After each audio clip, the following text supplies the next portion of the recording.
Assalamualaikum. Berjumpa lagi dengan saya Mandala di podcast Horror Reborn.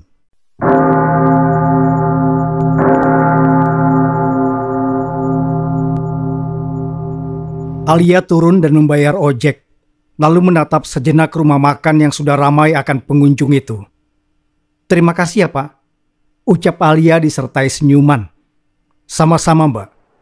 Pria yang menjadi ojek itu langsung berpamitan, lalu meninggalkan Alia yang masih menatap rumah makan di depannya. "Ayo Alia, kamu pasti bisa," ucap Alia memberikan energi positif pada dirinya sendiri.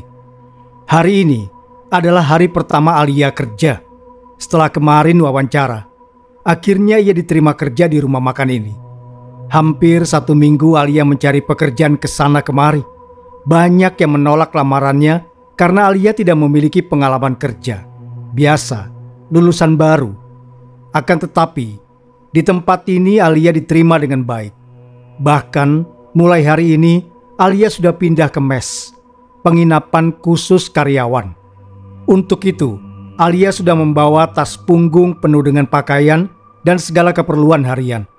Setelah mengatur nafas agar tidak gugup, Alia lekas melangkah masuk ke dalam rumah makan yang belum buka. Namun sudah ada beberapa orang yang menunggu di halaman parkirnya itu. Di sana, pria bernama Pak Hilman yang merupakan pemilik rumah makan ternyata sudah ada. Alia tersenyum saat disapa lebih dulu. "Nah, Alia sudah datang," kata Pak Hilman. "Sudah saya tunggu sejak tadi." Alia tersenyum kikuk, lalu menunduk malu. "Maaf Pak, jalanan agak macet, jadi saya sedikit terlambat." "Tidak apa-apa Alia, saya maklum. Lagi pula, ini hari pertama kamu kerja." Pak Hilman tersenyum ramah. "Kamu sudah sarapan Alia?" Alia mendongak, lalu memegang perutnya yang terasa kosong. Jujur, ia memang belum sarapan karena buru-buru berangkat kerja. Ya, sebenarnya itu bukan alasan tepat. Ia tidak sarapan lebih karena gugup. Nafsu makannya jadi hilang. Alia menggeleng. "Belum Pak, tadi buru-buru berangkat, belum sempat makan apapun," ucapnya memberi alasan lain.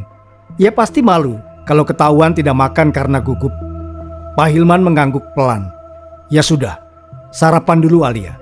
Masih ada 10 menit sebelum buka. Isi dulu perut kamu." Mendengar penjelasan Pak Hilman, beberapa karyawan yang sedang bersiap-siap di sana menoleh sejenak. Kemudian mereka saling pandang dengan raut wajah yang penuh maksud. "Tapi kan saya belum bekerja Pak." Alia menatap heran ke arah Pak Hilman. Agaknya tawaran itu terlalu baik. "Tidak apa-apa Alia, makanlah dulu baru bekerja. Kamu bebas mengambil lauk sepuasnya di sini. Aku tidak mau kamu pingsan karena kurang tenaga saat bekerja." Ucap Pak Hilman terkekeh di akhir kalimat. "Terima kasih Pak, terima kasih banyak," kata Alia sembari sedikit membungkukkan badannya. Merasa senang karena bosnya baik. Alia sering mendengar kalau banyak orang yang mempekerjakan karyawan punya sikap semena-mena. Sepertinya Pak Hilman bukan salah satu dari orang-orang itu. Mendengar hal tersebut, sontak saja para karyawan saling pandang kembali. Mereka ada yang melempar kode dengan mengangkat dagu menunjuk Alia. Yang lainnya mengangkat bahu tidak tahu. Ada rasa iri yang hadir di antara para karyawan saat melihat Pak Hilman memperlakukan karyawan baru itu dengan cara berbeda. Padahal, selama ini para karyawan makan dibatasi. Meski makan langsung di rumah Pak Hilman dengan sistem prasmanan, mereka tidak boleh menambah lauk. Bahkan, nasi dan lauknya pun sebenarnya adalah sisa dari masak untuk jualan yang kurang layak dikasih ke karyawan. "Siapa sih Alia itu?" bisik salah satu karyawan pada yang lainnya. "Tidak tahu, tapi dia diperlakukan beda sama Pak Hilman. Aku sudah 2 tahun bekerja di sini, tidak pernah menambah lauk, apalagi makan sepuasnya," keluh yang lain, salah satu karyawan paling tua.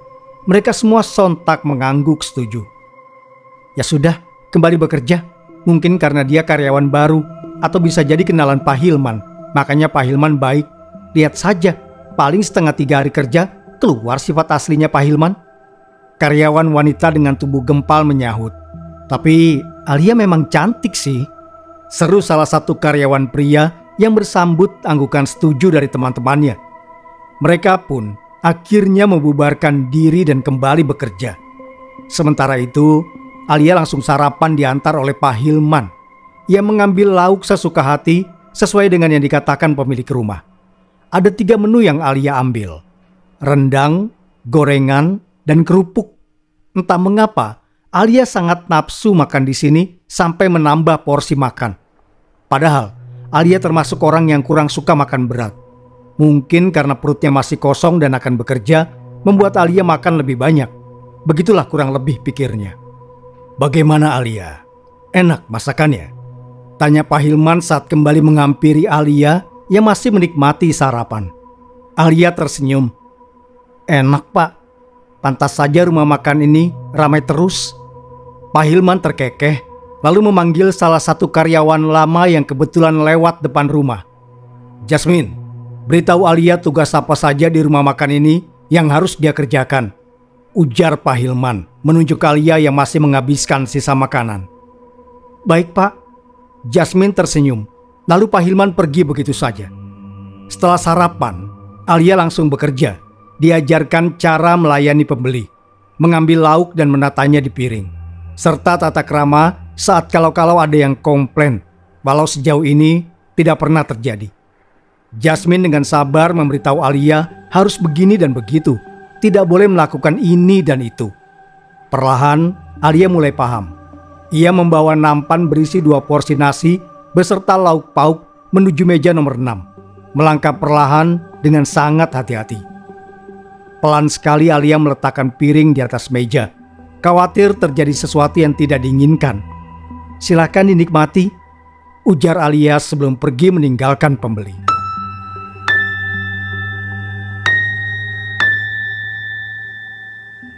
Tanpa terasa, malam sudah menyapa. Rumah makan baru saja ditutup tepat pukul 9. Arya merenggangkan jari jemarinya yang terasa pegal. Ia tak lupa memijit pundak yang juga terasa berat. "Mes jauh dari sini Kak?" tanya Alia pada Jasmine yang baru saja selesai mengunci pintu rumah makan. Ia mengangkat tas berisi bawaannya di punggung. Alia belum sempat meletakkannya di mes karena langsung belajar melayani pembeli tadi. Jasmine menggeleng. "Enggak Al, 10 menit jalan kaki sudah sampai. Yuk," ajaknya tersenyum ramah. Alia kemudian mengangguk dan mengikuti 2 langkah di belakang Jasmine. "Mesnya campur Kak?" tanya Alia agak ragu pada Jasmine. Ia baru kepikiran soal itu saat melihat karyawan laki-laki dan perempuan pulang bersama. Karyawan lain terasa agak menjaga jarak dengan Alia. Hanya Jasmine yang baik padanya.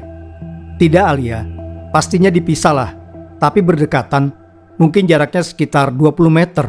Begitulah pokoknya." Sepanjang langkah, Alia dan Jasmine sesekali mengobrol, bertanya beberapa hal yang menjadi pengalaman selama hidup, seperti latar belakang pendidikan, tinggal di mana, dan mengapa bisa bekerja di rumah makan Pak Hilman. Beberapa karyawan lain juga saling berbincang, melepas penat satu sama lain sambil diselingi tawa di antara lelah setelah bekerja seharian. "Nah, ini mesnya Al." Jasmine tersenyum saat mereka sudah sampai di depan penginapan. Cat putih dipadu abu muda mendominasi bangunan tersebut. Mirip sebuah kamar kos, tapi lebih luas. Seperti kontrakan, tetapi lebih modern. "Sepertinya nyaman tinggal di sini Kak," ujar Alia saat melihat mes yang akan ia tinggali lumayan bersih dan rapi. "Lumayan untuk melepas capek Al. Palingan mes laki-laki yang agak jorok. Yuk masuk," ajak Jasmine, lalu melangkah lebih dulu. Diikuti karyawan lain. Jasmine punya kepribadian yang semangat dan menyenangkan. Baru hendak melangkah, Alia merasa hawa dingin menyentuh tengkuknya. Refleks, ia mengusap belakang leher dengan pelan, sembari menoleh ke kanan dan kiri. Kemudian, Alia menelan ludah dengan kasar. Ia merasakan sesuatu yang kurang menyenangkan, entah apa alasannya. "Al, kamu tidak masuk?" tanya Jasmine menoleh. Ia menatap Alia yang terdiam di tempatnya heran. Suara Jasmine mengejutkan Alia. Ia terperanjat. Iya Kak, aku menyusul." Bergegas, Alia masuk ke dalam mes dan langsung merapikan barang bawaannya. Ia satu lemari dengan Jasmine. Tak lupa sebelum tidur, Alia membersihkan diri lebih dulu dan berganti pakaian. Enak ya, karyawan baru sudah diperlakukan spesial. Sindir salah satu karyawan bertubuh gempal saat Alia baru saja memasuki kamar. Alia menatap teman-teman barunya dengan heran. Maaf, kakak bicara denganku? Iya, kamu. Memang siapa lagi karyawan baru di sini? Sahut karyawan lain di dekat wanita bertubuh gempal. Keduanya langsung berbisik dan melirik Alia dengan sinis. Melihat suasana kamar mes jadi agak panas, Jasmine yang sedang mematut diri di depan cermin besar langsung menghampiri Alia. Sudah, jangan didengarkan. Yuk, istirahat. Ajaknya kemudian membawa Alia menuju tempat tidur. Di ruangan yang cukup luas itu, terdapat beberapa lemari plastik dengan 4 pintu ke atas. Satu lemari dihuni 2 karyawan. Barang-barang mereka masuk ke sana, seperti pakaian, make up, dan yang lainnya. Selain itu, terdapat kasur busa dengan tinggi 5 cm sebagai alas untuk tidur para karyawan. Bantal juga disediakan. Jasmine meminta Alia untuk tidur di samping kanannya, tepat di dekat dinding, karena ia tahu Alia anak baru, sebisa mungkin memperlakukan Alia dengan baik agar betah di dunia kerja. Apalagi melihat perlakuan karyawan lain pada Alia, mereka bisa saja jahil saat ia tidur. Jasmine tidak bisa marah soal mereka, karena dirinya paham betul bagaimana perasaan karyawan lama saat melihat perlakuan Pak Hilman pada Alia yang berbeda. Jasmine pun agak iri. Ia saja yang salah satu karyawan tertua tidak pernah mendapat perlakuan spesial.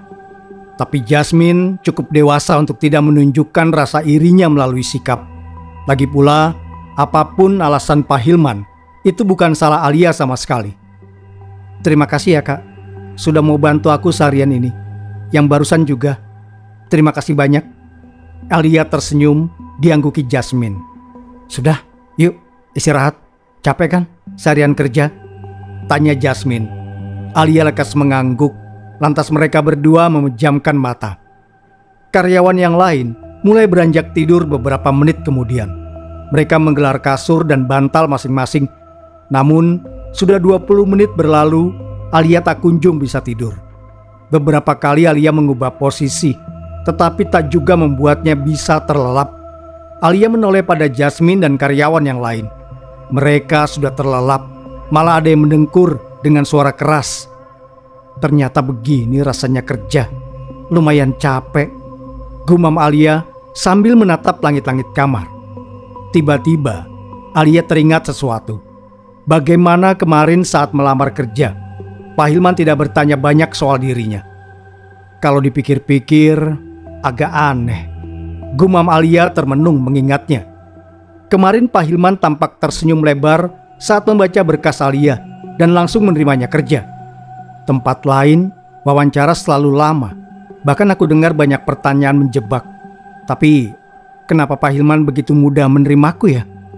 Kata Alia, mulai mencerna ulang kejadian hari kemarin. Padahal, Alia juga sudah mengatakan jika ia tidak ada pengalaman kerja dan tidak bisa memasak. Namun, Pak Hilman dengan mudahnya tetap menerima dan berkata kalau semua itu bisa Alia dapatkan dengan belajar sambil jalan. Sudahlah, mungkin sudah takdirku kerja di sini, terlepas apapun yang terjadi. Lebih baik aku tidur. Besok sudah harus bangun lebih pagi untuk bantu-bantu memasak. Batin Alia kemudian berusaha memejamkan mata kembali.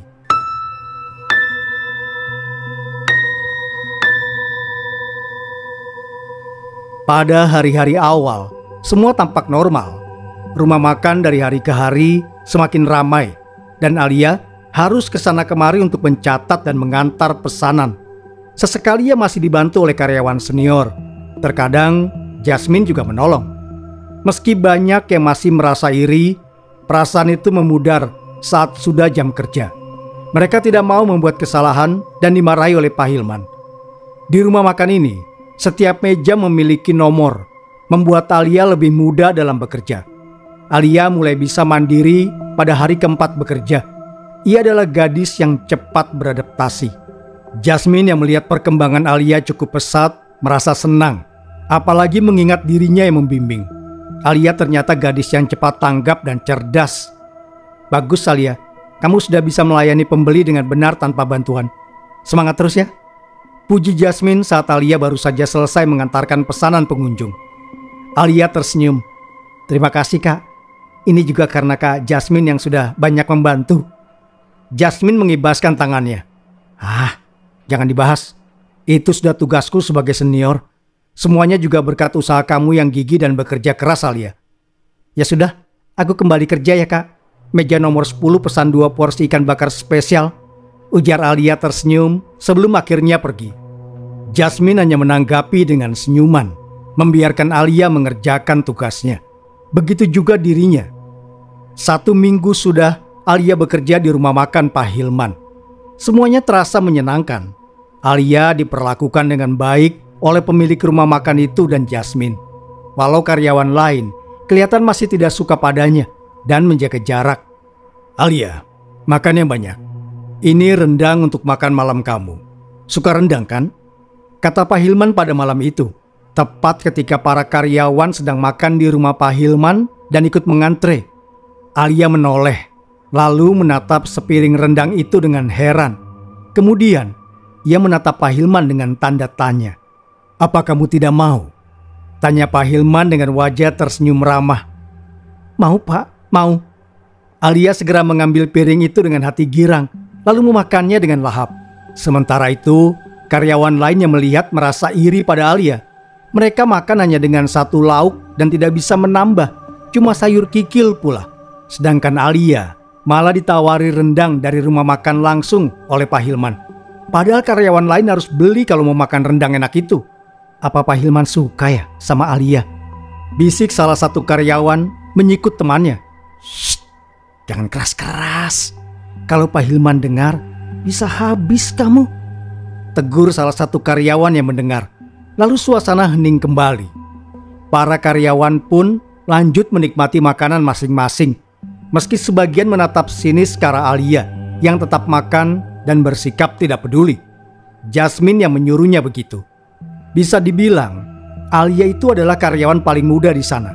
Namun, hal itu tak membuat Alia diremehkan. Justru, sebagian dari karyawan mengakui kecerdasan dan kerja keras Alia saat melayani pengunjung. Tapi itu saat jam kerja. Kalau pada saat-saat seperti ini, para karyawan lebih sering menatapnya iri dan tidak suka. Setelah makan malam selesai, para karyawan kembali pulang ke mes dan istirahat. Begitu pula Jasmine dan Alia. Alia mengerjapkan mata sambil menarik kerah bajunya turun. Keringat bercucuran membasahi badan. Alia terbangun dari tidurnya. Ia mengibaskan tangan guna menghasilkan angin pada wajah. Entah kenapa, rasanya malam ini sangat panas. Kibasan tangannya tidak berpengaruh sama sekali. Bahkan kipas angin yang ada di kamarnya masih berputar dengan kecepatan penuh, tapi udara masih sepanas ini. Duh, panas sekali. Tidak biasanya seperti ini. Gumam Alia dengan tangan masih mengipasi wajah. Ia menoleh ke kanan dan kiri. Teman-temannya masih dibuai mimpi, termasuk Jasmine. Kakak senior Alia itu tampak sudah terlelap. Alia bangkit dari tempat tidurnya, lalu mendekat ke arah kipas. Membiarkan angin dari alat elektronik itu mendinginkan wajah dan mengusir rasa panas.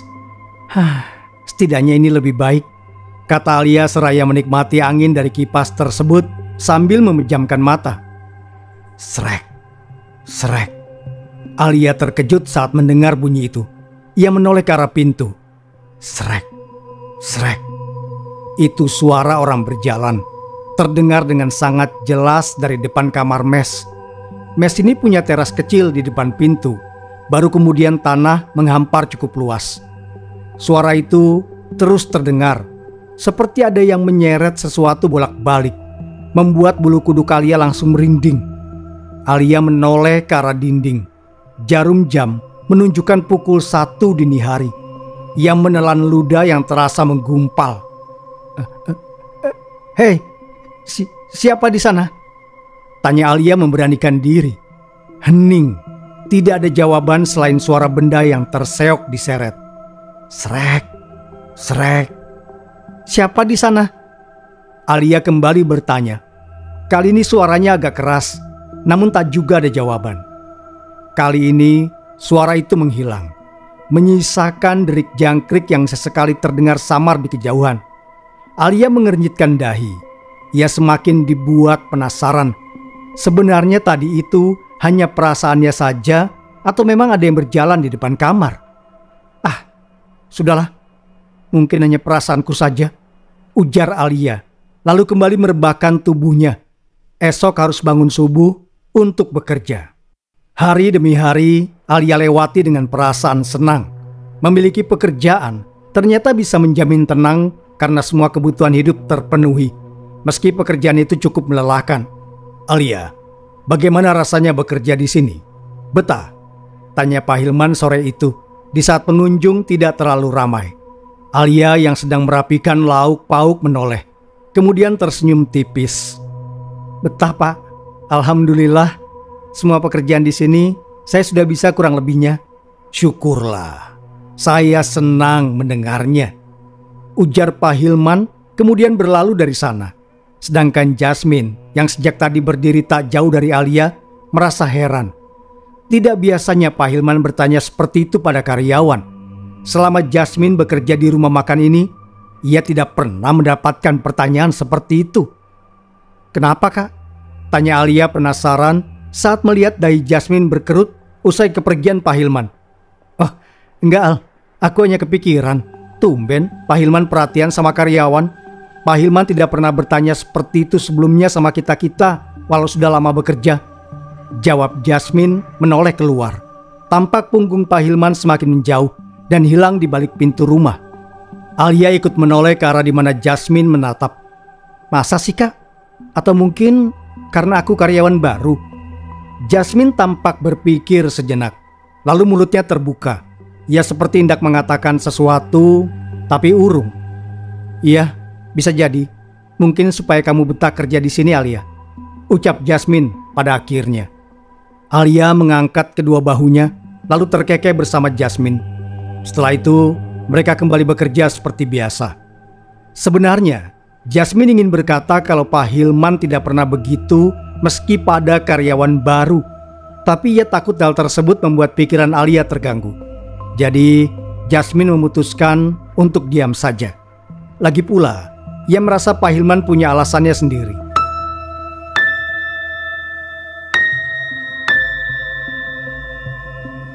Sudah 2 minggu Alia bekerja di rumah makan Pak Hilman. Tidak ada hal yang membuat Alia kesal atau tidak betah. Semuanya baik dan cukup normal. Terlebih, perlakuan Pak Hilman sangat baik padanya. Meski itu mengundang iri dari karyawan lain. Setidaknya, Jasmine bersikap netral padanya. Jadi Alia memutuskan untuk tidak peduli. Lagi pula, sikap Pak Hilman yang begitu bukan salahnya. Akan tetapi, saat malam tiba, perasaan nyaman dan betah bekerja di rumah makan akan pudar.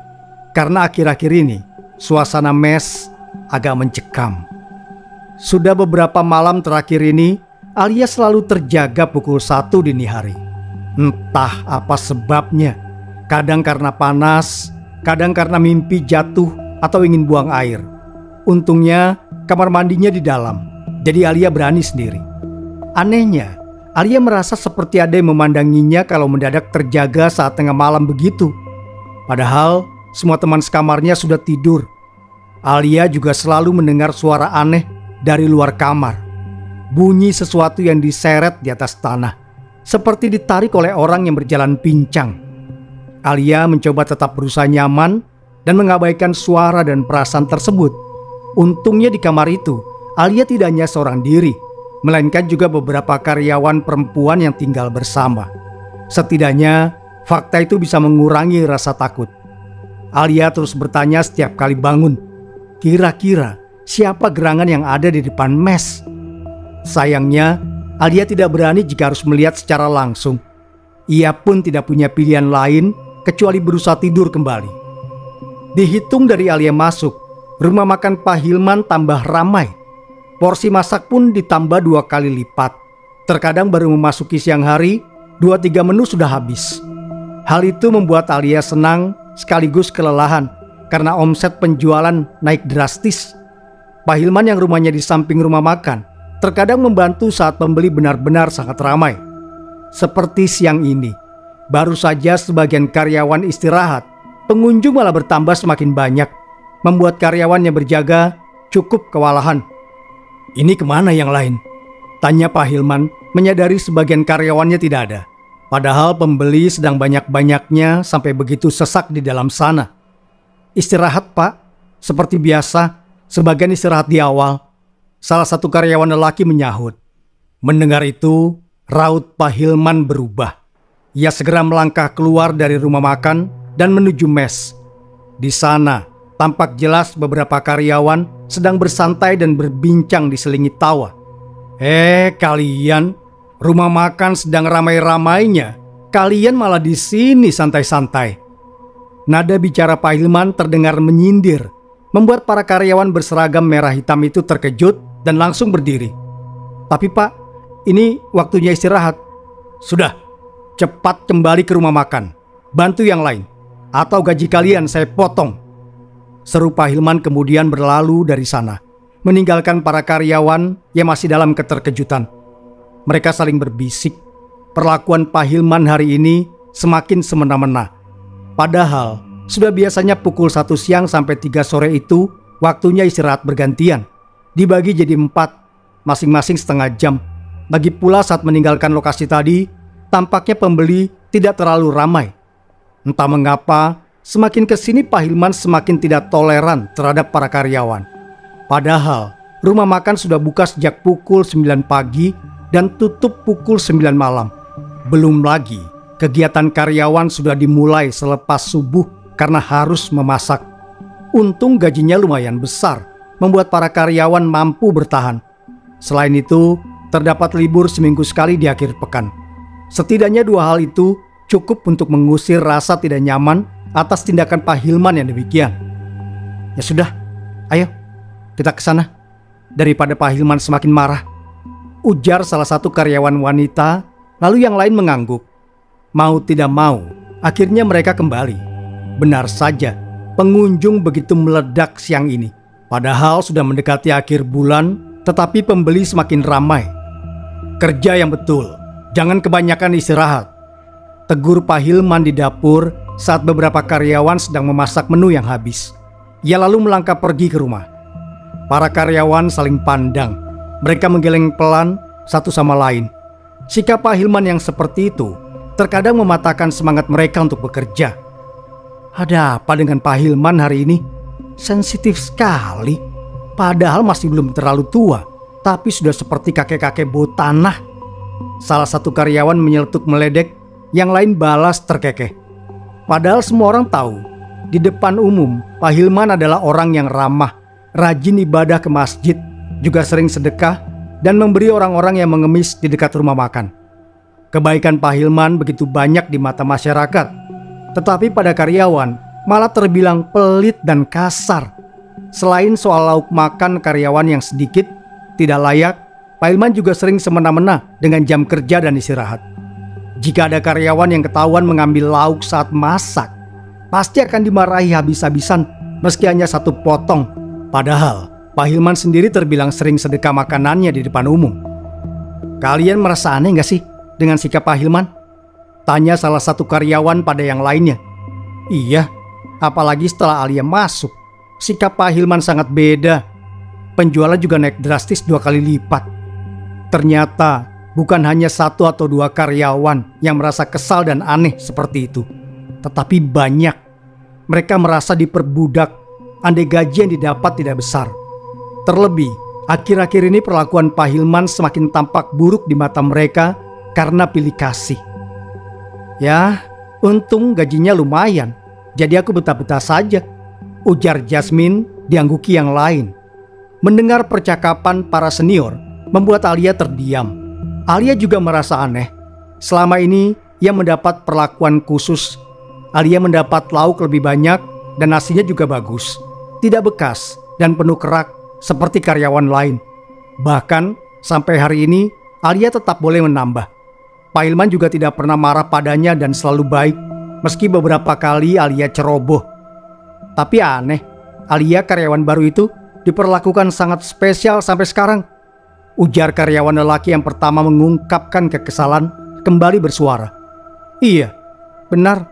Maaf ya Alia, kita sebenarnya iri sama kamu.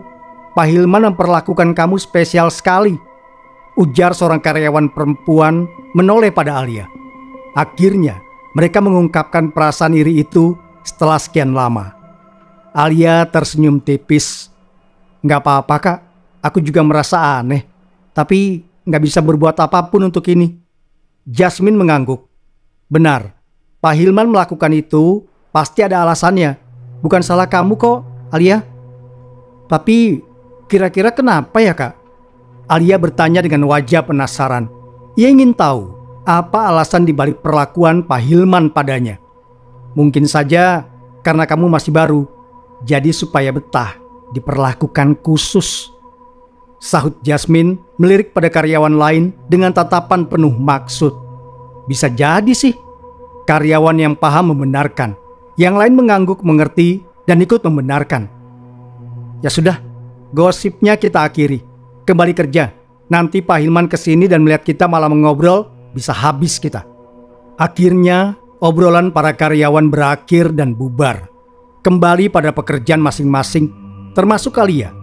Meski dalam benaknya, Alia masih belum puas dengan jawaban yang diterima. Alia merasa karyawan lain tidak mau mengatakan yang sebenarnya.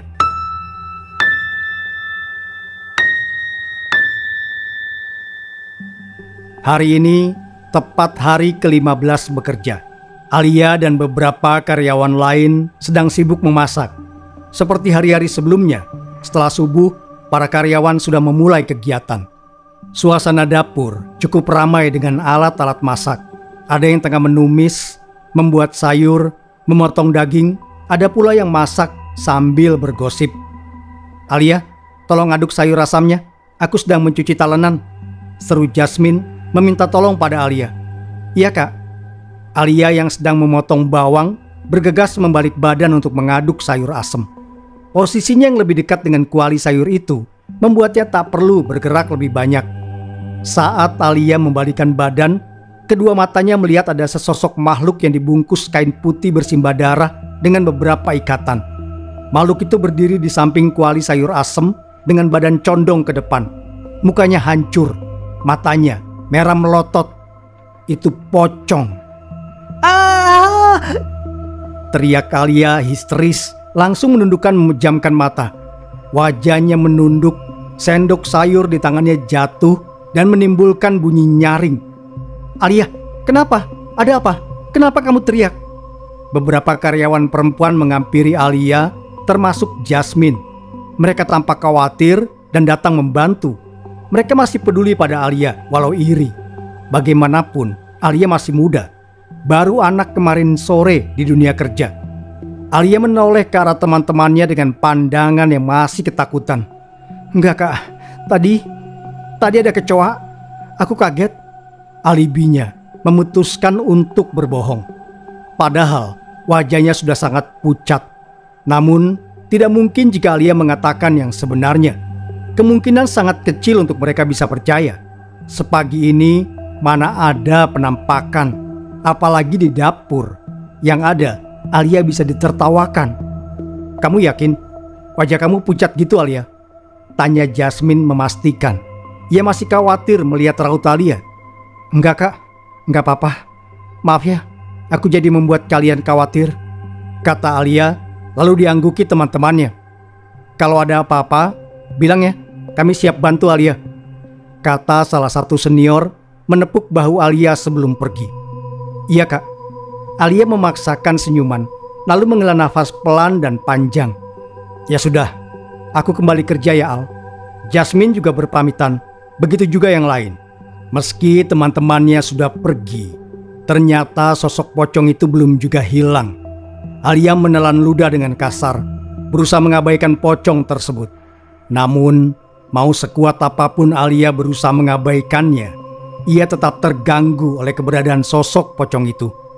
Saat sedang mengaduk, Alia melihat ada sesuatu yang menetes dari atas ke dalam sayur asem. Ia pun secara refleks mendongak. Alia langsung bertatapan dengan mata merah pocong itu. Wajahnya yang hancur tampak mengerikan dengan mulut robek hingga ke pipi, membuatnya tidak bisa menutup. Air liur pocong itu menetes masuk ke dalam kuali sayur. Alia mendadak mual melihat hal itu. Tangannya yang mengaduk sayur terhenti, lalu terangkat menutup mulut yang berusaha mengunci rapat, menahan perutnya yang bergejolak hebat. Lalu, bersamaan dengan rasa takut yang menggumpal, Alia tidak bisa menahan dirinya. Alia muntah di lantai dapur, mengeluarkan asam lambung karena perutnya belum terisi makanan. Kejadian itu membuat suasana dapur heboh. Jasmine dan karyawan senior lain berseru histeris menghampiri Alia yang muntah berkali-kali. Alia, ada apa? Kamu kenapa? Seru Jasmine sangat khawatir menatap wajah Alia yang tampak sangat pucat. Sedangkan Alia sendiri, di tengah rasa panas yang membakar dada karena perutnya sudah 3 kali memuntahkan cairan asam, mulai menitikkan air mata karena sakit. Jasmine kemudian memapa Alia, dibantu satu karyawan perempuan lain. Mereka berjalan tertati menuju mes. Satu orang lagi berlari ke rumah Pak Hilman untuk mengambil sarapan. Ia bilang kalau Alia sakit dan terpaksa pulang ke mes, tidak bisa bekerja. Setelah membungkus sarapan untuk 3 porsi, serta menerima sebungkus lauk spesial dari Pak Hilman untuk Alia, karyawan wanita itu menyusul Jasmine dan Alia ke mes. Alia dibaringkan di atas kasur. Jasmine bertanya apa yang terjadi pada Alia. Tidak ada, Kak. Aku cuma pusing dan lemas saja. Mungkin karena belum sarapan, ucap Alia berusaha tersenyum. Ia melirik jam yang baru menunjukkan pukul 6 kurang. Orang pusing dan lemas saja tidak akan muntah parah begitu, Alia. Pasti ada sebabnya. Apa kamu ada alergi atau semacamnya? Tanya Jasmine khawatir. Alia terdiam. Ia tidak tahu harus bilang apa. Soalnya menceritakan soal pocong itu hanya akan memperburuk suasana. Pada akhirnya, Alia cuma berkata kalau dirinya tidak tahu kenapa bisa muntah. Ya sudah, mungkin kamu perlu istirahat. Aku dengar ada orang yang bisa sampai muntah kalau kelelahan, ucap Jasmine mengusap Alia yang sudah ia anggap adik sendiri. Setelah satu orang yang membawa makanan datang, mereka bertiga sarapan bersama. Tapi Alia tidak nafsu karena masih mual teringat soal air liur pocong tadi. Jasmine dan satu karyawan lain segera beranjak setelah sarapan. Mereka berpesan agar Alia harus makan supaya sehat. Keduanya lantas pergi ke rumah makan untuk lanjut bekerja, meninggalkan Alia sendiri di mes. Alia termenung di kamar. Rasa panas akibat muntah sudah mereda. Ia segera minum obat yang tadi diberikan Jasmine sebelum makan. Dengan perasaan yang tidak menentu, Alia bertanya-tanya dalam hati. Sebenarnya, apa yang terjadi di rumah makan ini?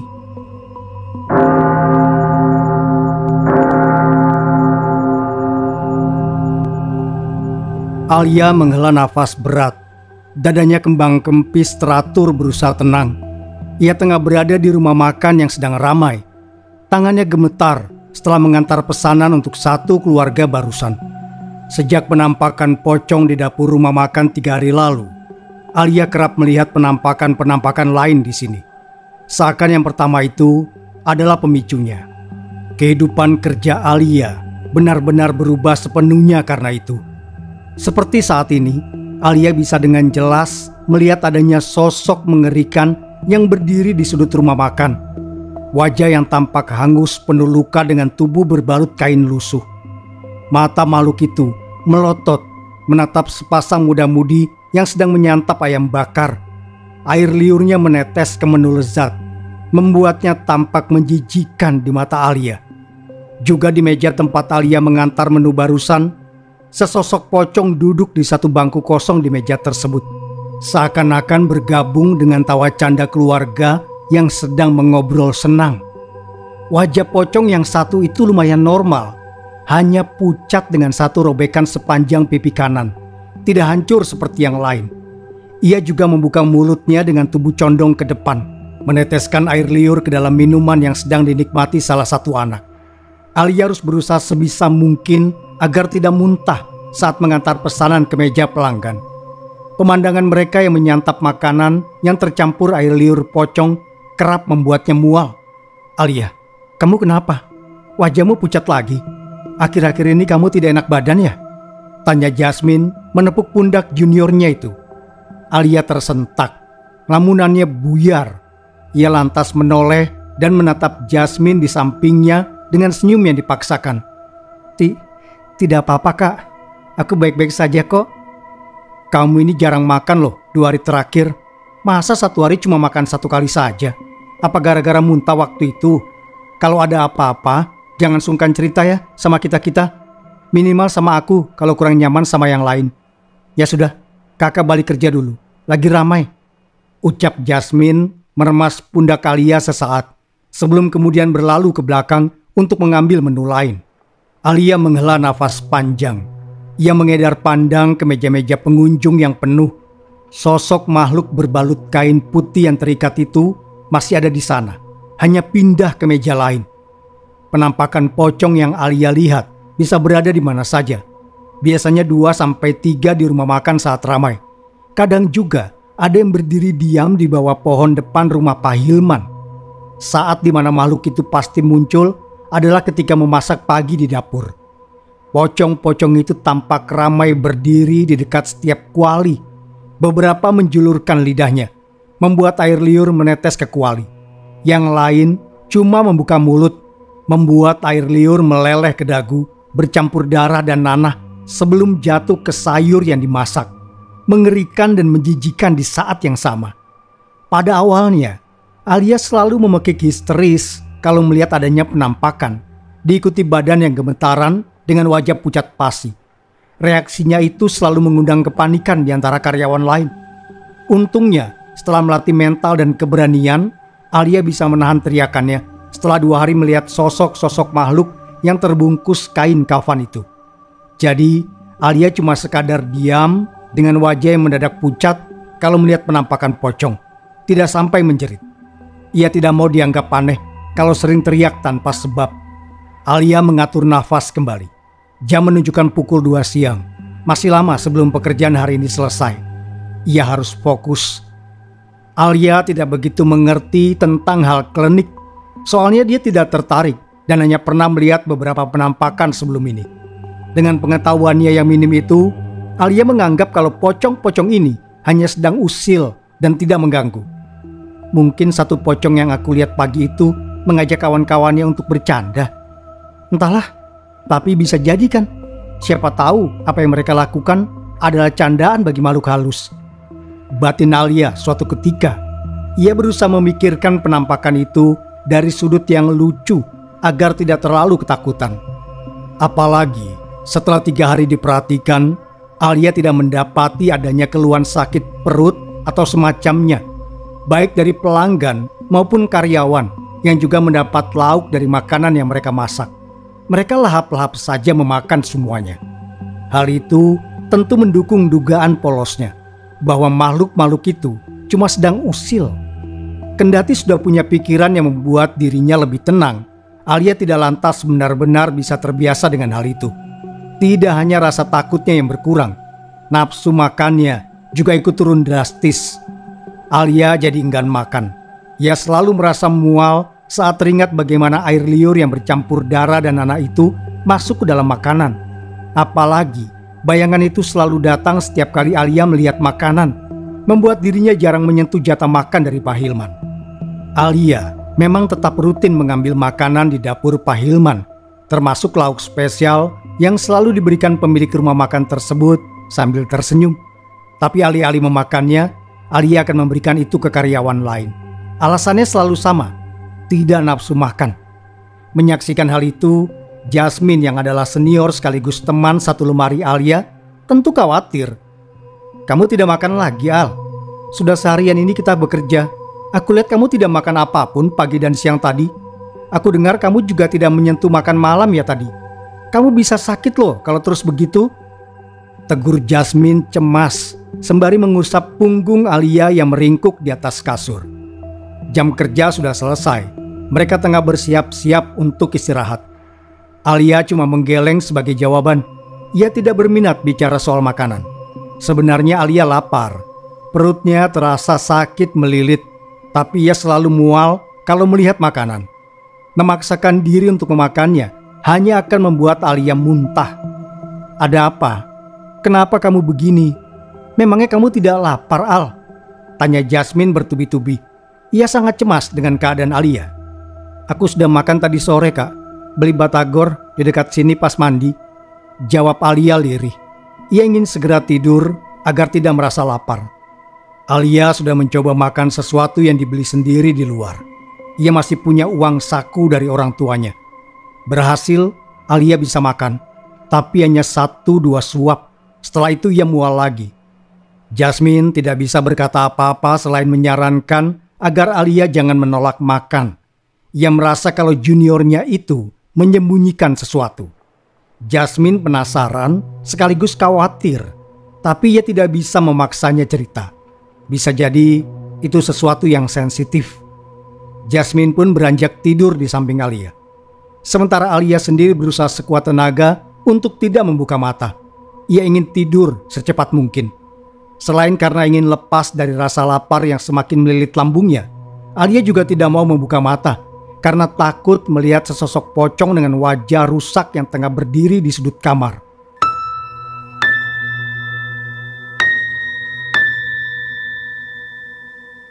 Kekhawatiran Jasmine menjadi nyata. Alia jatuh sakit beberapa hari kemudian. Tepatnya saat bangun pagi 1 minggu setelah dirinya muntah-muntah di dapur.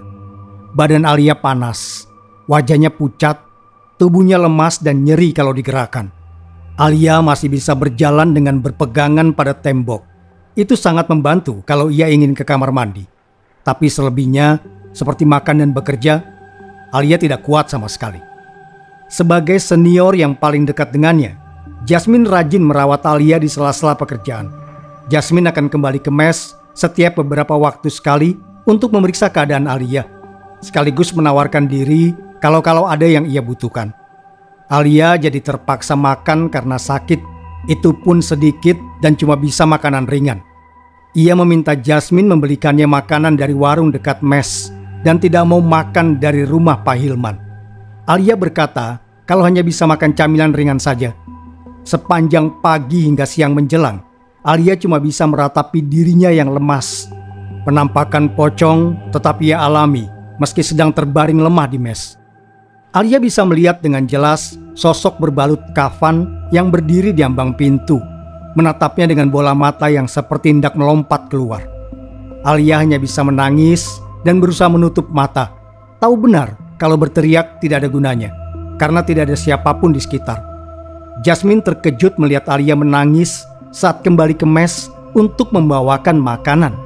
Ia segera mendekati juniornya yang sedang berbaring itu. "Kamu kenapa, Al? Kok menangis?" tanya Jasmine cemas. Alia hanya tersenyum tipis dan menggeleng pelan, berkata kalau ia menangis karena badannya sakit dan ingin cepat sembuh. Alia juga berkata kalau dirinya kangen rumah dan ayah ibu.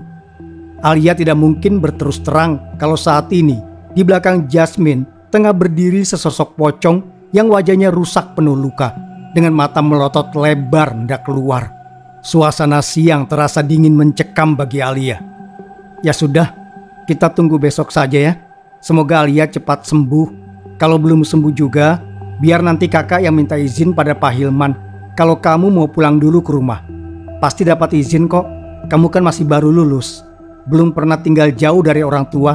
Pasti Pak Hilman paham, ujar Jasmine memberi usul. Alia mengangguk pelan, agak ragu, tapi ia tidak punya pilihan lain. Sepanjang pagi, Alia sengaja tidak mengabari ibunya. Ia takut beliau khawatir dan malah melarangnya mencari pekerjaan di kota karena hal itu.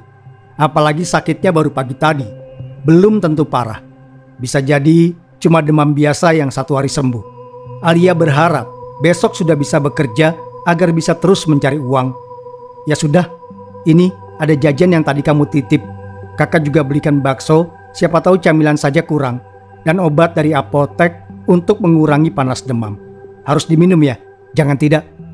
Kalau begitu, kakak balik kerja lagi dulu ya. Kasihan yang lain, lagi ramai banget soalnya. Ucap Jasmine pamit. Ia tersenyum sangat tulus sambil mengusap kepala Alia. Jasmine sudah menganggap juniornya itu seperti adik sendiri. "Iya kak, semangat kerjanya," kata Alia balas melempar senyum. Jasmine segera bangkit dan pergi keluar mes. Langkah kakinya yang menginjak daun kering terdengar menjauh. Untungnya, sosok pocong mengerikan tadi sudah menghilang entah kemana Saat Jasmine pergi, Alia jadi tidak perlu ketakutan lagi. Waktu merangkak begitu pelan bagi Alia yang terbaring lemas di kamar. Kegiatan yang padat memang membuatnya terasa lebih cepat.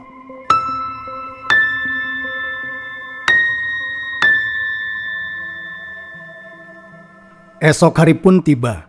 Sayangnya, Alia belum menunjukkan tanda-tanda membaik. Jasmine ingin segera datang ke rumah Pak Hilman, tapi ia ingat bahwa beliau sedang tidak ada di rumah sejak kemarin. Jasmine pun memutuskan untuk ke dapur bersama yang lain terlebih dahulu. Ia memasak sembari menunggu pemilik rumah makan itu pulang.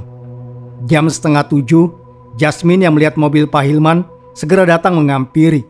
Ia hendak menepati janjinya kemarin untuk meminta izin pada beliau tentang Alia yang mau ambil libur. Pak Hilman menatap Jasmine dengan pandangan yang tidak bisa diartikan, datar dan dingin, tidak bersahabat. Pak Hilman tidak menjawab perkataan Jasmine yang meminta izin dan menyuruhnya langsung menyusul karyawan lain ke dapur. Sementara ia masuk kembali ke mobil dan berkendara menuju mes. Tidak ada siapa-siapa di mes kecuali Alia saat Pak Hilman tiba di sana. "Pagi Alia," sapa Pak Hilman membuka pintu mes perempuan. "Pak Hilman?"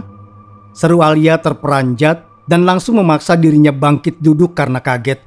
Ia tidak menyangka bosnya akan datang sendiri, apalagi ini mes perempuan. Pak Hilman tanpa ragu menghampiri Alia dan duduk 2 langkah di depannya. "Kata Jasmine kamu sakit ya? Tadi dia datang dan bilang kalau kamu meminta izin pulang dulu. Benar?" tanya Pak Hilman ramah. Dia tidak peduli lawan bicaranya tampak canggung. Bagaimana tidak, Alia jelas merasa jengah karena bosnya yang seorang laki-laki kini berada di mes perempuan. Apalagi kondisi kamar agak berantakan. Banyak pakaian pribadi yang digantung di sana-sini. Itu jelas membuat wajah Alia kebas karena malu. Iya Pak, saya sakit dari kemarin pagi. Sepertinya rindu rumah. Mau izin pulang dulu," jawab Alia patah-patah, tidak sesuai rencana. Sebenarnya Alia tidak ingin pulang awalnya. Ia lebih memilih berobat sampai sembuh di sini. Membayangkan ia akan dilarang bekerja oleh ibunya yang super khawatir membuat Alia tidak ingin pulang. Namun entah kenapa setelah melihat Pak Hilman dengan santai masuk kamar mes perempuan dan duduk di depannya yang sangat canggung ini, insting Alia berkata kalau ia harus segera pulang. Begitu ya. Aduh, maaf sebelumnya. Tapi sepertinya saya tidak bisa mengizinkan kamu pergi. Karena kamu datang ke sini dalam kondisi sehat, maka kamu harus pulang dalam kondisi sehat pula. Atau saya akan merasa tidak enak dengan kedua orang tua kamu, Alia. Bagaimana kalau begini saja? Nanti sore atau malam akan saya panggilkan dokter kenalan saya kemari untuk memeriksa keadaan kamu, biar bisa sembuh. Nanti kalau sudah sembuh, kamu boleh minta libur beberapa hari untuk pulang ke rumah. Bagaimana? Tawar Pak Hilman membujuk Alia agar tidak pulang. Mendengar hal itu, Alia semakin canggung. Ia merasa seperti ditahan untuk tidak pulang oleh Pak Hilman. Padahal dengan memberinya izin, Pak Hilman tidak perlu keluar biaya lebih. Masalah kurang tenaga kerja pun tidak akan berdampak. Karena sakit di mes pun Alia tidak bisa membantu apa-apa. Sama saja dengan izin pulang. Namun karena tawaran Pak Hilman sesuai dengan keinginan awalnya, Alia mengangguk pelan. Ia masih sedikit berharap bisa sembuh tanpa pulang dan membuat ibunya khawatir. Pak Hilman tersenyum senang sekali melihatnya. Senyuman yang menurut Alia sangat berlebihan. Bahkan Alia melihat senyum Pak Hilman agak menjijikan. "Bagus kalau begitu. Ini tadi saya belikan banyak makanan di jalan. Ada camilan juga. Saya dengar perempuan suka camilan pedas kalau sakit. Makan yang banyak ya. Saya harap kamu cepat sembuh, Alia," ucap Pak Hilman menyerahkan 2 bungkus besar jajanan dari supermarket bermerek. "Kalau begitu saya pergi dulu. Masih ada yang perlu diurus," lanjut Pak Hilman pamit, meninggalkan Alia yang termenung bingung. Alia masih kepikiran soal yang tadi. Bosnya itu agak terlalu baik padanya, malah terkesan mengekang. Meski awalnya Alia senang-senang saja diperlakukan spesial, kini ia merasa kalau ada sesuatu yang Pak Hilman inginkan darinya.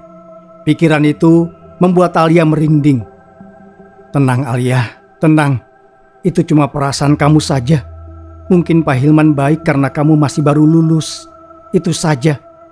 Gumam Alia berusaha berpikir positif, walau sebenarnya ia tidak yakin demikian. Karena menurut para senior, Pak Hilman tidak pernah baik begini sebelumnya. Berusaha menghilangkan pikiran buruk, mata Alia terpaku pada jajanan yang Pak Hilman bawa tadi. Ia memutuskan untuk menyantapnya saja daripada berburuk sangka. Lagi pula, sebagian kecil hatinya berharap kalau Pak Hilman tidak punya maksud jahat. Sepanjang hari itu sampai sore, Jasmine tidak kembali ke mes untuk menjenguk Alia seperti kemarin. Malahan, Pak Hilman yang datang beberapa kali untuk membawakannya makanan. Kalau saja suasana mes ramai, Alia pasti melihatnya sebagai perlakuan spesial yang positif. Tapi saat ini, dirinya sendirian. Alia tidak bisa membuang pikiran buruknya. Di mata Alia, Pak Hilman seperti sedang mencuri-curi kesempatan untuk berduaan dengannya. Malam pun tiba dengan cepat. Alia merasa sangat lega ketika melihat Jasmine dan senior yang lain tiba di mes perempuan. Alia langsung memeluk Jasmine dan terisak. Sepanjang siang, ia sangat takut kalau tiba-tiba Pak Hilman melakukan sesuatu yang buruk padanya. "Kenapa, Al? Kok kamu tiba-tiba menangis begitu? Pak Hilman melakukan sesuatu yang buruk ya ke kamu?" Tanya Jasmine mendadak kepikiran sesuatu yang sangat buruk. Ia tadi dikabari Pak Hilman kalau Alia tidak jadi pulang dan akan berobat di mes saja. "Apa? Yang benar? Gila itu Pak Tua. Padahal punya anak istri di luar kota," seru yang lain geram. Untungnya Alia menggeleng. Jasmine dan karyawan lain jadi bisa bernafas lega. "Tidak kok, Pak Hilman cuma datang mengantar makanan dan langsung pergi. Beliau juga bilang kalau mau memanggilkan dokter sore tadi untuk memeriksa kondisiku.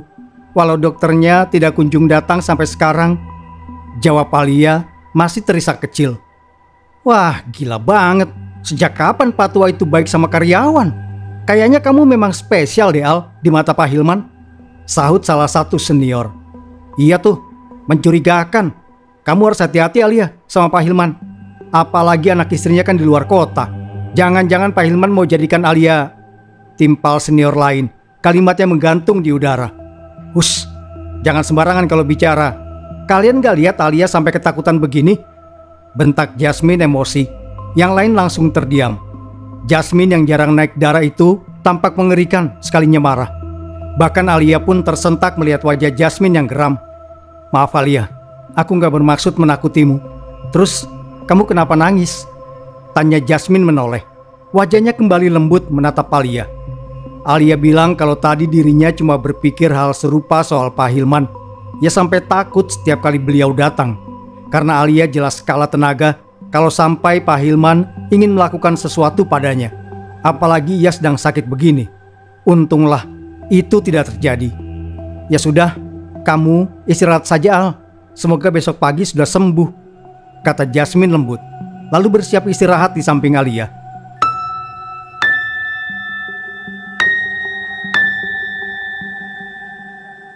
Belasan menit berlalu, sebagian besar penghuni mes sudah terlelap, tapi Alia belum bisa tidur.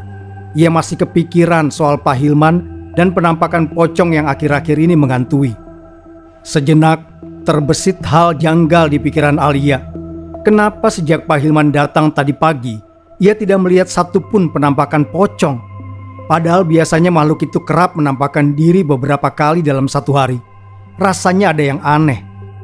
"Kak Jasmine," ucap Alia lirih. Berharap Jasmine yang miring membelakanginya itu belum tidur. Mendadak ia ingin menceritakan sesuatu pada senior yang paling dekat dengannya itu. Jasmine membalikkan badan, lalu menatap Alia lekat. Ia pun tersenyum. "Kenapa belum tidur?" "Tidak bisa tidur Kak." "Kak Jasmine sendiri belum tidur?" tanya Alia pelan agar tidak mengganggu yang lain. "Belum, baru mau tidur." "Oh, begitu. Ya sudah, kalau Kak Jasmine mau tidur, semoga mimpi indah," ujar Alia merasa tidak enak karena sudah mengganggu. "Tidak apa Al, kamu memanggil karena ada sesuatu yang mau kamu katakan kan? Ceritakan saja, aku belum terlalu mengantuk kok." Alia terdiam cukup lama. Beberapa kali ia tampak menatap mata Jasmine lekat, sebelum kemudian pindah menatap hal lain. Ada sesuatu yang sangat ingin Alia bagi sejak lama, Tapi ia baru bisa mengumpulkan keberaniannya sekarang. Itu, Kak Jasmine percaya sama makhluk halus tidak? Tanya Alia lagi. Kali ini suaranya lebih lirih dari yang tadi. Ia tidak ingin ada yang mendengar hal ini selain Jasmine. Seperti hantu. Percaya kok. Kan mereka memang ada. Kenapa memangnya? Itu, aku melihat pocong di sini, Kak. Mata Jasmine sedikit membulat saat mendengar jawaban Alia. Ia tampak kaget. Pocong? Tanya Jasmine lebih seperti memastikan. Iya, Kak. Pocong yang kalau dicerita loncat-loncat itu. Kenapa, Kak Jasmine? Wajah Kak Jasmine seperti kaget begitu. Jasmine tampak berpikir sebentar sebelum menjawab. Bukan apa-apa. Kamu mengingatkan kakak tentang gadis bernama Sarah. Dia dulu juga karyawan di sini. Sekitar beberapa bulan yang lalu kalau tidak salah. Sarah juga bilang pernah lihat pocong di sini. Jelas Jasmine mengenang karyawan lama. Kali ini Alia yang tampak terkejut. Ia tidak menduga kalau ternyata ada orang lain yang juga melihat penampakan pocong di tempat ini. Si Sarah itu cerita nggak, Kak, soal berapa kali dia lihat pocong?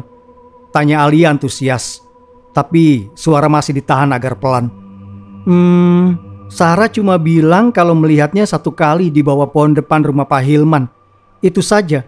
Memangnya kamu lihat berapa pocongnya? Satu juga, Kak. Di bawah pohon itu juga. Jawab Alia berbohong. Ia tidak ingin membuat Jasmine panik. Belum siap untuk jujur soal keanehan itu. Apalagi tentang air liur. Oh, aku kira banyak. Enggak, Kak. Kata Alia menyengir. Suasana hening setelahnya. Tidak ada yang mulai bicara. Udara malam terasa dingin. Semilir angin yang masuk dari celah ventilasi terasa lembut membelai kulit. Sarah itu menyenangkan anaknya. Asik diajak bercanda. Sifatnya mirip sama kamu, tapi lebih lepas dan bebas bercandanya. Malah agak jorok juga sih kalau sudah bercanda. Sayangnya dia malah kabur entah kemana saat kami sudah dekat. Aku tidak tahu kabar Sarah selanjutnya karena dia tidak punya handphone. Semoga dia baik-baik saja. Kisah Jasmine memecah keheningan. Ia tersenyum mengenang masa lalu. Kabur?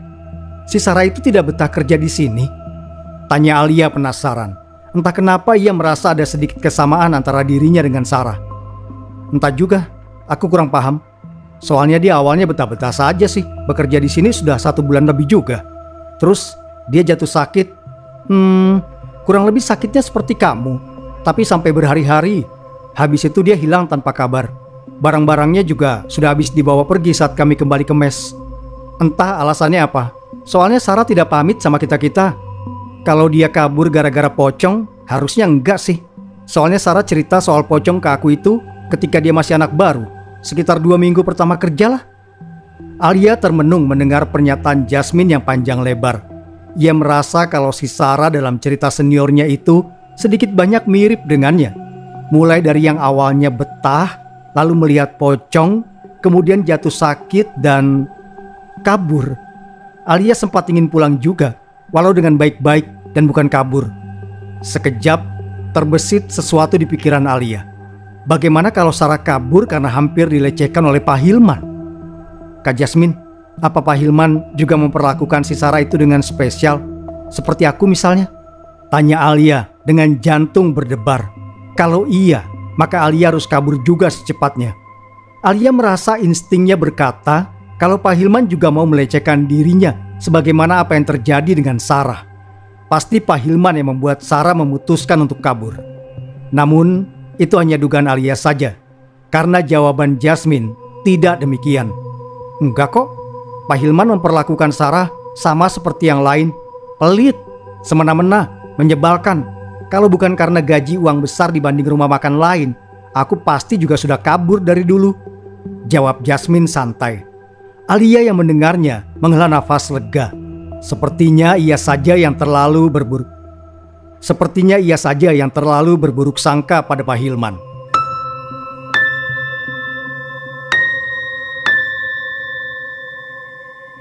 Pagi tiba. Kesehatan Alia belum juga membaik. Seperti biasa, karyawan lain sudah mulai berangkat ke rumah makan untuk memasak sejak pagi, meninggalkan Alia sendirian di mes. Tidak seperti kemarin-kemarin, Alia tidak melihat penampakan apapun meski sendirian di kamar. Itu bagus, tapi malah terasa sangat mencurigakan. Apalagi makhluk itu menghilang sejak Pak Hilman kesini kemarin pagi. Apa mereka takut dengan Pak Hilman yang terkenal rajin ke masjid itu? Badan Alia terasa berat, lemas dan nyeri. Ia tidak kunjung membaik. Kondisinya malah tambah buruk. Alia bertekad untuk menagih janji Pak Hilman tentang dokter yang kemarin ia katakan. Karena dirinya ingin segera sembuh dan kembali bekerja. Kalau tidak, ia lebih memilih pulang dan berobat di rumah. Saat sudah sakit begini, Alia baru sadar kalau sehat tapi banyak pekerjaan itu lebih baik daripada sakit sambil bersantai. Pak Hilman datang tepat jam 6:30 dengan 2 bungkus besar jajanan dan sebungkus bakso. Saat Alia bertanya kenapa Pak Hilman membawakannya begitu banyak camilan, beliau hanya berkata kalau penjualannya semakin meningkat dan akan terus meningkat. Jadi ia ingin bersyukur dengan membelikan Alia banyak camilan. Alia tentu saja senang, tapi ia tidak lupa kalau janji Pak Hilman yang kemarin belum ditepati. "Pak, katanya mau bawakan aku dokter. Badanku rasanya sakit sekali, tidak enak. Aku mau pulang saja kalau begini, Pak," tagih Alia memelas. Bukannya segera menjawab atau memanggil dokter yang katanya adalah kenalan, Pak Hilman malah tampak gugup menggigit ujung kuku. Ia lalu meraih tas pinggang dan mengeluarkan belasan lembar uang berwarna merah, lantas menyerahkannya sambil menggenggam tangan Alia. Alia terkejut dan berusaha menarik tangan yang digenggam paksa. Tapi tenaga Pak Hilman yang jauh lebih besar menahannya. "Ini, ada uang 1,5 juta. Kamu ambil ya, Alia. Terserah mau buat berobat di klinik terdekat atau apapun. Saya janji akan membawa kamu ke rumah sakit 2 hari lagi. Saya sendiri yang akan mengantarkan. Kamu jangan pulang dulu ya. Tunggu 2 hari lagi. Setelah berobat, kamu boleh pulang dan ambil libur sepuasnya. Oke?" Tawar Pak Hilman berusaha santai, tapi tetap tidak bisa menyembunyikan kepanikan yang terpancar jelas di wajahnya. Alia yang dipaksa begitu hanya bisa mengangguk pelan. Ia masih kaget karena mendadak tangannya dipegang oleh Pak Hilman. "Bagus, kamu sabar ya, Alia. Tunggu 2 hari lagi, kamu pasti sembuh. Saya pergi dulu, masih banyak urusan." Alia tidak berkata apa-apa saat Pak Hilman melangkah keluar kamar. Ia menatap lembaran merah yang berada di tangannya. Itu jumlah yang banyak. Selepas kepergian Pak Hilman, setelah memastikan suara mobilnya hilang di kejauhan, Alia langsung meraih ponsel pintar miliknya. Beberapa kali menekan nomor, kontak orang tuanya muncul. Alia segera menelpon ke nomor tersebut. Nada dering terasa begitu lama bagi Alia. Ia ingin segera bicara dengan ayah atau ibunya. Terdengar suara berat di seberang. Ayahnya yang mengangkat panggilan telepon. "Ayah?" "Iya nak, apa kabar? Bagaimana pekerjaan kamu di sana? Lancar?" tanya suara di seberang. Kebahagiaan terdengar jelas di antara suaranya. "Alia minta dijemput ayah. Alia sakit, sudah 2 hari tidak sembuh. Alia kangen rumah," ucap Alia merengek, membuat ayahnya panik. Panggilan itu selesai dengan cepat. Alia meminta ayah dan ibunya untuk datang menjemput di mes. Dengan melihat reaksi Pak Hilman saat ia menagih janji dan berkata ingin pulang tadi, Alia sudah memutuskan untuk pulang dan pergi dari tempat ini selamanya. Biarlah 1,5 juta ini Alia anggap gaji 3 minggu kerja, walau kurang sedikit kalau menghitung gaji 1 bulan utuh. Setidaknya ia bisa terbebas dari Pak Hilman. Alia merasa Pak Hilman seperti hendak menahannya di sini. Sungguh aneh kalau bos yang sebelumnya baik sekali itu malah tidak mengizinkannya pulang.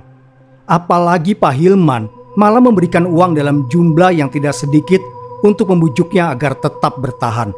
Itu jelas bukan lagi sebuah kebaikan. Alia yakin sekali kalau Pak Hilman menginginkan sesuatu darinya. Sampai-sampai rela mengeluarkan uang sebanyak itu agar ia menetap di mes sampai lusa. Pasti Pak Hilman akan membawaku ke tempat lain saat pergi ke dokter 2 hari lagi. Dan dia akan berusaha melecehkanku. Innalillahi, jangan sampai, gumam Alia bergidik. Ia segera menelpon Jasmine yang sedang bekerja, memintanya datang dan membantunya untuk bersiap pulang. Alia terlalu lemas untuk melakukannya sendiri. Jasmine terkejut mendengar hal itu. Tapi ia langsung datang untuk membantu Alia tanpa banyak bertanya. Juniornya itu sedang sakit parah. Ia berhak pulang ke rumah sampai sembuh. Setelah semua barang yang diperlukan sudah masuk ke dalam tas, Jasmine kembali ke rumah makan sambil berpesan kalau ia akan kembali ketika orang tua Alia datang menjemput nanti. Pukul 11 siang, beberapa saat sebelum jadwal makan, Pak Hilman yang mengendarai mobilnya ke arah mes untuk membawakan Alia makan terkejut karena ada mobil taksi yang parkir di halaman mes. Ternyata ayah dan ibu Alia sudah datang bersama Jasmine.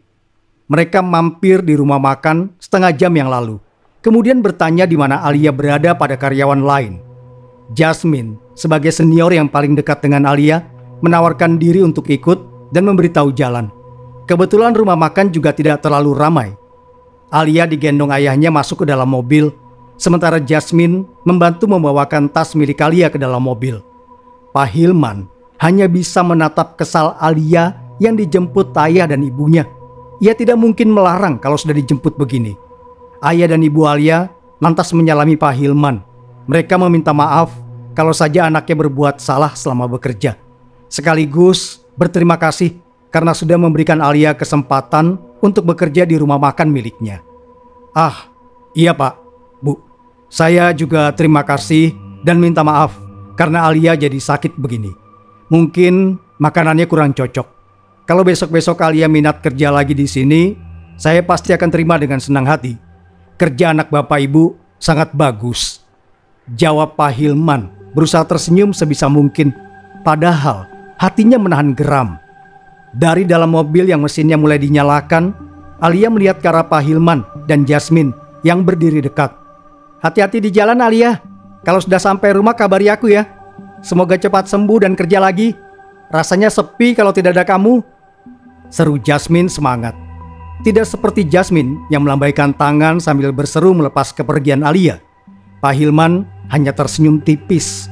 Beliau tampak tenang, tapi rahang yang mengeras serta tangan yang mengepal kencang hingga memunculkan urat-uratnya tidak bisa menutupi kalau Pak Hilman sedang menahan amarah. Alia bergidik ngeri membayangkan Pak Hilman melakukan sesuatu yang buruk pada dirinya. Ia segera memeluk ibu yang duduk di sampingnya. Ada apa sayang? Mana yang sakit? Tanya wanita itu penuh kasih sayang. Alia menggeleng. Yang ia inginkan hanya pelukan hangat dari ibunya saja untuk saat ini. Di depan mes karyawan, Pak Hilman tampak sangat kesal. Jasmine sudah lari terbirit saat ia meneriakinya untuk segera kembali ke rumah makan, meninggalkan dirinya yang dipenuhi emosi. Sial, sial, sial. Padahal sudah dekat. Padahal aku sudah memperlakukannya dengan baik. Kenapa malah pulang? Kemana aku harus mencari yang seperti Alia di waktu yang tersisa 2 hari lagi ini? Dasar tidak berguna. Umpat Pak Hilman geram membanting tas berisi segepok uang. Tidak peduli jika ada yang mendengarnya. Harusnya aku membawanya diam-diam seperti Sarah dulu. Ternyata pendekatan yang baik seperti ini tidak bagus.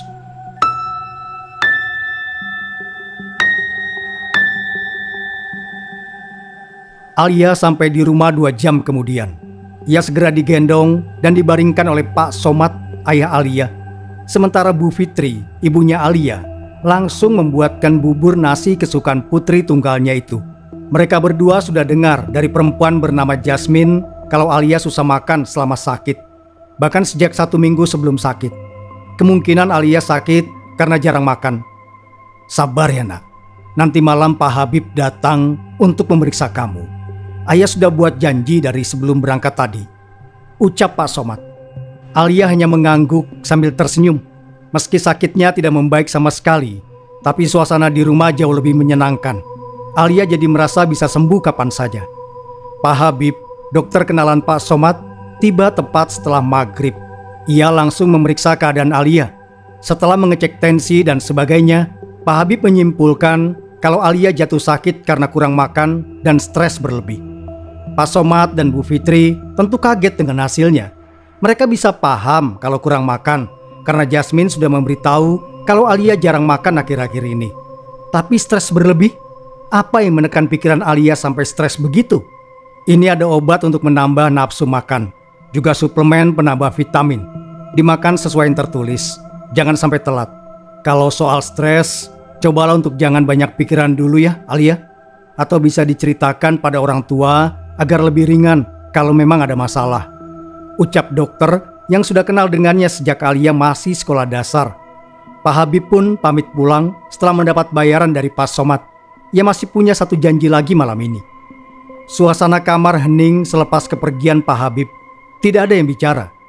Pak Somad dan Bu Fitri bingung memikirkan cara untuk menanyakan apa yang membuat Alia stres. Sementara Alia sendiri bingung bagaimana ia harus mengatakan kebenarannya jika ditanya. Alia sudah tahu apa yang akan ayah dan ibunya katakan. Apa yang sebenarnya terjadi, Alia? Kok bisa kamu stres begitu? Apa karyawan senior yang lain memperlakukanmu dengan buruk? Ayah dengar hal seperti itu sering terjadi di dunia kerja. Tanya Pak Somad hati-hati. Alia yang sudah mempersiapkan diri pun menghela nafas cukup panjang sebelum menjawab. Sebenarnya Alia menceritakan semua yang terjadi di rumah makan itu. Mulai dari keanehan saat ia melamar kerja, pocong, lauk, perlakuan Pak Hilman yang spesial, dan semua kecurigaannya. Pak Somad geram mendengarnya. Sementara Bu Fitri menutup mulut tidak percaya. Mereka punya tebakan atas apa yang Pak Hilman lakukan sampai bersikap demikian. Pengetahuan keduanya tidak sepolos Alia soal ilmu hitam. Apalagi saat mendengar tentang penampakan pocong yang dilihat Alia. Pak Somad segera bangkit dan berangkat menemui seorang kiai. Sakit yang diderita Alia kemungkinan besar bukan sakit biasa. Selang 20 menit, Pak Somad datang bersama Abah Sidik. Beliau adalah panutan sekaligus imam kampung ini. Abah Sidik langsung memeriksa keadaan Alia secara singkat, lalu memintanya menceritakan semua yang ia alami di tempat kerja. Benar seperti dugaan Pak Somad dan Bu Fitri. Setelah mendengar cerita Alia, Abah Sidik berkata kalau Alia hampir dijadikan tumbal pesugihan pocong. Alia sangat terkejut mendengar pernyataan itu. Ia menyangka kalau sikap Pak Hilman yang memperlakukannya dengan spesial didasari oleh ketertarikan dan nafsu.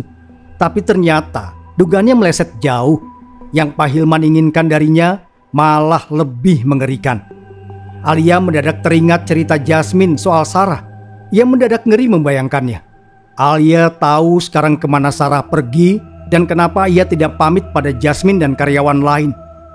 Pesugihan pocong dapat memperkaya usaha pelaku. Biasanya pesugihan pocong dipakai untuk usaha makanan. Karena air ludah pocong bisa membuat makanan terasa lebih enak dan membuat ketagihan, walau pada kenyataannya makanan tersebut kurang bumbu dan hambar. Pesugihan pocong membutuhkan tumbal, tapi tumbalnya tidak boleh asal-asalan. Biasanya orang yang ditumbalkan harus punya tanggal lahir tertentu dan bisa jadi kebetulan tanggal lahir Alia sesuai. Makanya diincar. Kalau pada waktu yang ditentukan pelaku tidak bisa memberikan tumbal yang sudah dijanjikan, maka anggota keluarga pelaku akan diambil sebagai ganti tumbal. Atau kalau semua keluarganya sudah meninggal, pelaku sendiri yang akan mati. Kurang lebih begitulah yang saya tahu. Jelas Abah Sidik panjang. Alia termenung cukup lama. Ia khawatir kalau Jasmine akan celaka. Tapi saat teringat penjelasan Abah Sidik yang bilang kalau tumbalnya harus punya tanggal lahir sesuai, kekhawatirannya hilang. Buktinya Jasmine sudah 2 tahun bekerja di sana. Alia juga teringat soal hari pertama ia melamar. Pantas saja Pak Hilman tersenyum senang begitu. Pasti karena tanggal lahirnya yang sesuai.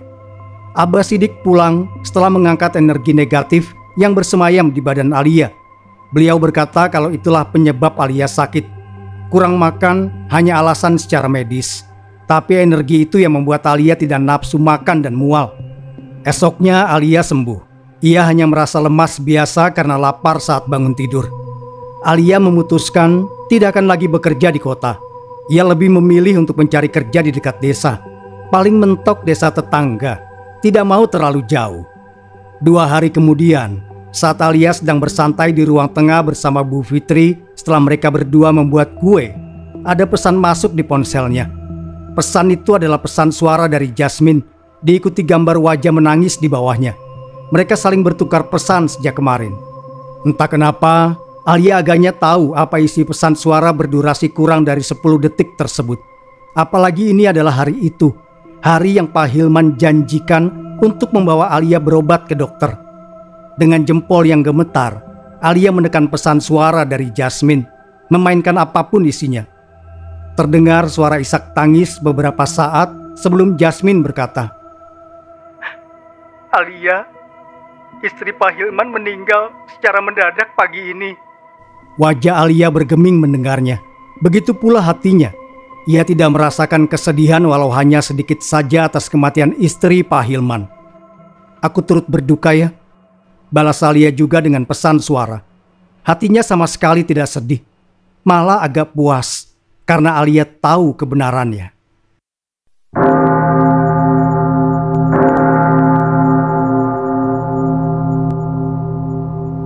Terima kasih sudah mendengarkan. Wassalamualaikum warahmatullahi wabarakatuh. Sampai berjumpa kembali. Sapunyere pegat simpai, paturai patepang deui.